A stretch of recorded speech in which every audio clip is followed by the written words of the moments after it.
여러분 안녕하십니까, 진성호입니다. 지금 더불어민주당은 전당대회 기간입니다. 8월 18일 전당대회에서 이재명 의원이 새 대표로 뽑힐 것이 확실시됩니다. 당대표를 연임하는 겁니다. 그런데 지금 당대표 후보 선거와 함께 최고위원 후보들의 경쟁도 뜨겁습니다. 그런데 문제는 유인태 전 국회 사무총장 말처럼 그놈이 그놈이라는 겁니다. 자, 지금 친명끼리 1등이 누구냐, 2등이 누구냐, 뭐, 아웅다웅 싸우는데, 그런데 의외의 변수가 생길 수도 있습니다. 자, 유인태 전 사무총장, 이제 원로기 때문에 아무 말이나 함부로 할 수 있는 사람입니다. 뭐, 5선, 6선 의원을 보고도 애라고 하는 유인태 전 사무총장. 자, 방금 전 이재명 전 대표가 지금 위기에 처했음을 알려주는 몇 가지 발언을 했습니다. 그중 하나는 정봉주라는 정치인의 존재입니다. 자, 얼마 전까지 최고위원 경선에서 1위를 달리다가 지금은 김민석 의원에게 1위를 내주고 2위로 지금 떨어져 있는 정봉주 전 의원. 그런데 유인태 전 총장은 정봉주가 이재명에게는 버거울 것이다. 그래서 1등을 하는 것을 바라지 않을 수도 있다는 취지의 발언을 했습니다. 그 이유는 뭘까요? 정봉주의 정체 때문입니다. 자, 그리고 또 용산은 김경수 전 경남지사를 빨리 복권시키라는 이야기도 했습니다. 지금 7인의 친명 좌장격인 정성호 의원의 최근 인터뷰 등을 보면 친명계는 김경수가 복권되는 것을 바라지 않을 수도 있습니다. 왜? 이재명의 라이벌이 등장하는 겁니다. 지금 각종 여론조사를 보면 김동연 경기도지사 정도 외에는 이재명과 유의미한 경쟁을 할 사람이 잘 눈에 띄지 않습니다.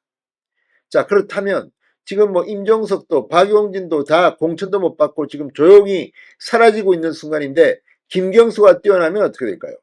영국에 가 있는 김경수가 돌아와서 이제 민주당 대권 경쟁에 뛰어든다면 상황은 달라질 수도 있습니다.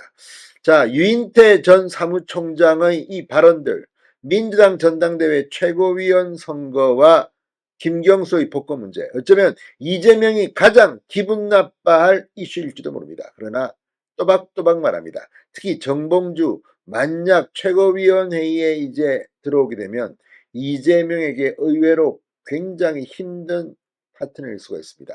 지금은 친명인 것처럼 친명 개딸들 화이팅 하지만 정봉주의 과거 이력을 보면 꼭 그렇지는 않다는 게 유인태 전 사무총장의 주장입니다. 민주당 지금 전당대회 기간인데 아무런 효과도 없습니다. 지금 국민의힘 같은 경우는 뜨겁게 전당대회를 치렀는데 민주당은 썰렁한 전당대회 20%대의 투표율을 기록하는 이런 전당대회, 그런 가운데 유인태의 청기누설, 민주당은 지금 내리막길을 걷고 있는 것 같습니다. 진성호의 융단 폭격 시작합니다. 더불어민주당을 융단 폭격합니다. 방송에 앞서 아직 진성호 방송에 구독자가 아니신 분은 붉은색 구독 버튼 눌러주십시오. 더 좋은 방송으로 보답하겠습니다. 유인태 전 국회 사무총장이 CBS 라디오 김현정의 뉴스쇼에 나와 이재명 후보로서는 정봉주 최고위원 후보가 수석 최고위원, 그러니까 1등 하는 걸 바라지 않을 수도 있다고 진단했습니다. 유인태 전 총장은 이 최고위원 경선에서 정봉주 후보가 초반 선두를 달리다가 김민석 의원에게 1위 자리를 뺏기자 이재명 당대표 후보가 원외인 정봉주 후보보다 원내인 김 후보를 더 선호했기 때문이다라는 일부 분석에 대해 이재명으로선 정봉주는 좀 버거웠을 것이라고 지적했습니다. 자, 한때 정봉주는 미건스, 정봉주와 미래 권력들이라고 민주당 내에서 제일 큰 팬덤을 거느렸던 친구이고 이재명 후보보다 나이도 좀 위이기 때문이다라고 말했습니다. 유인태 전 총장은 정봉주 후보가 얼마나 대단했느냐는 사례로 정봉주가 홍성 교도소에 가 있을 때 전당대회에 나오는 대표 후보, 최고위원 후보 전부 홍성으로 아련하러 갔어야 할 정도로 막강했다. 이런 사실을 이야기했습니다. BBK 주가 조작과 관련한 발언으로 선거법 위반 혐의로 기소된 정봉주 2011년 12월 22일 징역 1년을 확정받고 홍성교도소에 수감됩니다. 2012년 12월 25일 만기 출소합니다. 자, 정 후보가 수감된 직후 2012년 1월 한명숙 민주통합당 대표, 안희정 당시 충남지사 등이 줄줄이 면회를 하러 갔다는 겁니다. 그때 정봉주를 접견 아련을 하려고 하면 안민석, 정청래 이런 친구들이 나서 교통정리를 했다. 정봉주에게 한때 그런 세월이 있었으니 이재명 후보로선 좀 버거울 것이다, 이렇게 말했습니다. 자, 아무튼 지금 최고위원회의 내에 정봉주가 들어가면 이재명이 의외의 폭동을 만날 수도 있다, 이런 분석입니다. 자, 그리고 지금 이 민주당 전당대회 캠페인에 대해서도 다 자기하고 한편인데 왜 자기 한편을 자꾸 오그러뜨리라고 꾸짖었습니다. 유인태 전 총장 중도층으로 외연 확장을 하려고 그러면 그렇게 국회의장 경선 때도 개입해서 정하려고 그러고 최고위원 선거에도 그러고 그러는 거 아니다, 이렇게 비판했습니다.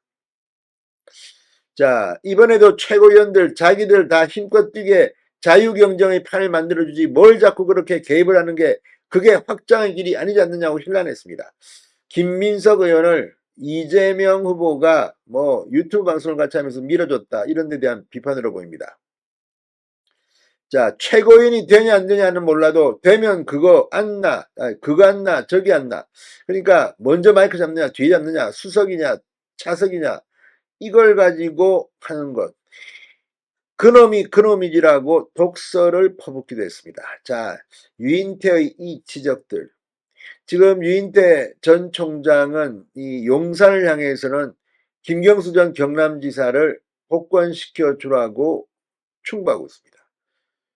안에서는 정봉주, 밖에서는 김경수, 이재명 지금 1급 처지 같지만 조금 지나면 만약 10월 11월에 이재명 1심 유죄 판결이 나오면 민주당 분위기는 완전히 뒤피는 돌발 상황이 발생하고 있는 것 같습니다.